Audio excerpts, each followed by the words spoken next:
Assalamualaikum warahmatullahi wabarakatuh. Jumpa lagi di kegiatan kita yaitu Ngobras, Ngobrol Santai 12. Pada kesempatan kali ini saya diberikan kesempatan untuk menjadi host di kegiatan hari ini.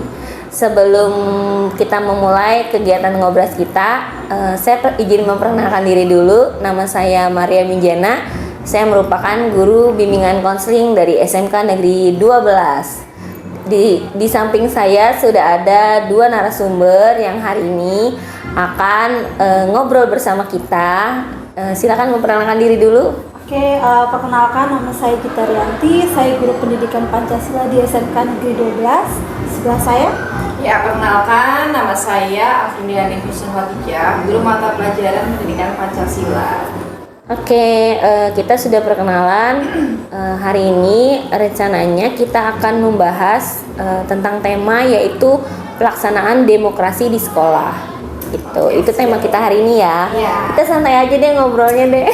Santai aja lah. Iya. Diskusi gitu ya. Iya betul. Oke, gimana nih pendapatnya Bu Gita dan Bu April? Nanti boleh silakan menjawabnya secara bergantian ya. Tentang kita kan kemarin itu baru melaksanakan kegiatan pemilihan ketua OSIS. Nah, otomatis kan pada saat pelaksanaan kegiatan pemilihan ketua OSIS itu pasti di dalamnya ada unsur pelaksanaan pemilihan yang demokratis, yaitu jujur, transparan, dan harapannya semua warga sekolah bisa berpartisipasi. Kalau pandangan Bu April dan Bu Gita sendiri bagaimana? Boleh mulai dari Bu April dulu deh. Kemarin ya seru sekali karena kita di sekolah kemarin mau menggunakan teknologi digital ya. Jadi sudah bukan manual lagi Bu, sudah pakai ini ya, kemarin buatan anak RPL. Dia jadi memilihnya itu dengan aplikasi yang mereka buat di coding itu. Jadi sudah ada tampilannya itu, ada namanya, nama calon ketua OSISnya, kemudian bisa nge-vote langsung di situ, juga ada visi dan misinya. Jadi kita memudahkan kita memilih ya tanpa mengeluarkan biaya banyak tuh, karena juga kita menghemat kertas kan. Nah itu keren juga sih inovasi teknologi dalam dunia demokrasi. Iya betul banget ya Bu April ya. Jadi kita kemarin itu udah ngelaksain, bahkan syukur-syukur bisa kita tiru ya buat pemilihan di Indonesia. Jadi cukup mengurangi biaya yang dikeluarkan ya dari segi bahan untuk kertas pilihan suaranya dan lain sebagainya. Oke, terima kasih Bu April. Kalau dari Bu Gita sendiri gimana nih menurut Bu Gita? Kalau dari saya kemarin menarik sekali ya, karena memang sebelum pemilihan OSIS sudah pasti kan ada debat penyampaian visi misi daripada calon ketua OSIS, dan di situ juga secara terbuka teman-teman siswanya tuh bisa bertanya kepada calon-calon OSIS apa visi misi mereka, bagaimana cara mereka menjalankan visi misinya. Dan kemarin seru, bahkan sampai anak-anak rebutan tanya, tapi ya memang gimana karena waktunya terbatas, jadi ya hanya beberapa yang bisa ditampung. Tapi sangat menarik sekali, bisa kita lihat bahwa anak-anak itu sangat tertarik ya dengan kegiatan demokrasi ini, kegiatan mereka menyampaikan pendapat, kegiatan mereka bertanya dengan calon-calon ketua OSISnya, sehingga akhirnya mereka bisa menentukan pilihan nih, mau milih yang mana, seperti itu. Sangat menarik dan seru melihat mereka yang antusias gitu dengan kegiatan pemilihan ketua OSISnya.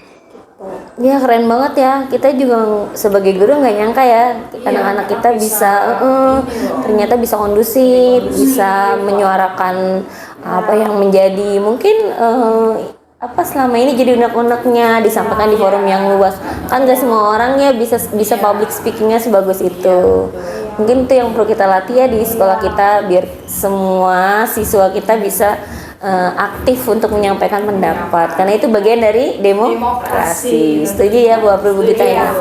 Oke, itu pendapat ya. Kemarin juga pas hasilnya itu semua peserta pemilih itu juga bisa melihat langsung pollingnya gitu. Misalkan ada yang sudah memilih, Langsung jadi itu real quick pada count-nya saat tuh udah langsung bisa langsung ada ya Bu. Ya, keren banget ya. kan? Iya. Cuman Jadi, kurang benar-benar itu ini sudah aja. memenuhi asas demokrasi ya nggak Bu Gita? Wah, keren. Ya kan? Apa Ya, aja Bu Gita? betul. Asas demokrasi? Langsung Jubir jurdil umum, ya. bebas, jujur, rahasia, adil, Iya. kayak gitu.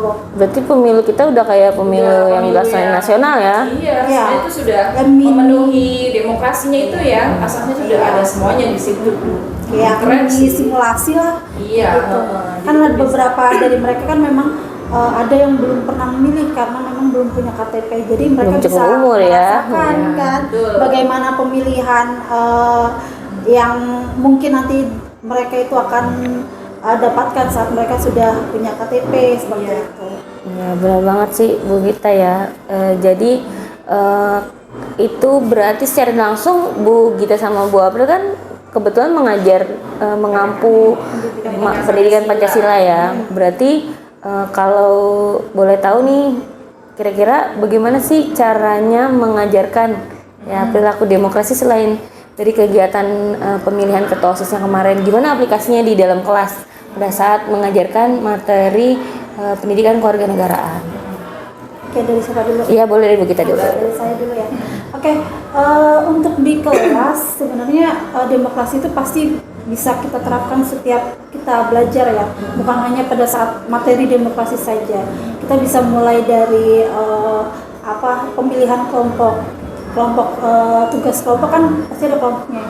Kita serahkan ke forum pemilihan kelompoknya mau seperti apa. Kita serahkan ke forum untuk mau pilihnya hak prerogatif saya sebagai guru atau mau anak-anak yang milih atau mau pakai wheel atau mau pakai aplikasi apa gitu untuk membuat kelompok kayak gitu. Terus juga mungkin kalau di kelas mungkin ada simulasi musyawarah kalau memang materi musyawarah mufakat. Jadi mereka kita akan berikan kasus kayak gitu dan mereka bermusyawarah untuk menyelesaikan kasus tersebut kayak gitu. Jadi anak-anak itu bisa mengeluarkan pendapatnya di dalam kelas kayak gitu. Jadi mereka tidak hanya tidak hanya di kelas itu kayak belajar cuma dengerin guru ceramah enggak, tapi mereka aktif kayak gitu. Berarti di kelas Bu Gita sudah berupaya untuk menerapkan ya. Iya, pastinya karena kan sekarang pembelajaran itu lebih berpusat kepada anak bukan kepada guru.